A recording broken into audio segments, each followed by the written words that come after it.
অ দাদা, আপোনালোকৰ ঘৰ কেইটা মানুহ আছে? কেলে লাগে তোৰ ভাত খাবি নেকি?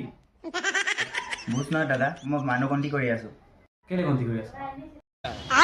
কেলে মানে মোক চৰকাৰে গন্তি কৰিবলৈ পঠিয়াইছে। চৰকাৰ কেলে নিলে তেতিয়াহ'লে?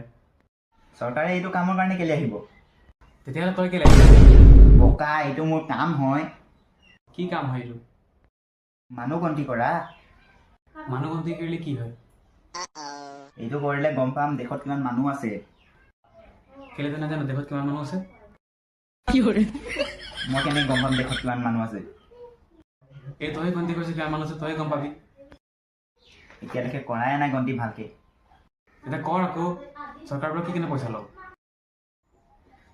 বোকা, এই কামটোতো কৰি আছো। তোৰ ঘৰত কেইটা মানুহ আছে ক? কেলে ভাত খোৱাবি নেকি? আৰে ভাত নহয় বে, তোৰ ঘৰত কেইটা মানুহ আছে এইটো হিচাপ কৰিব আহিছো। কেলে মানুহ হিচাপ কৰিব আহিছ? মোক চৰকাৰে পঠিয়াইছে। চৰকাৰ কেলে নিলে তেতিয়াহ'লে? চৰকাৰে কেলে আহিব এইটো কামৰ কাৰণে? তেতিয়াহ'লে তই কেলে আহিছ ইয়াত? अरे तेरी माँ का भोसड़ा फट जाएगा।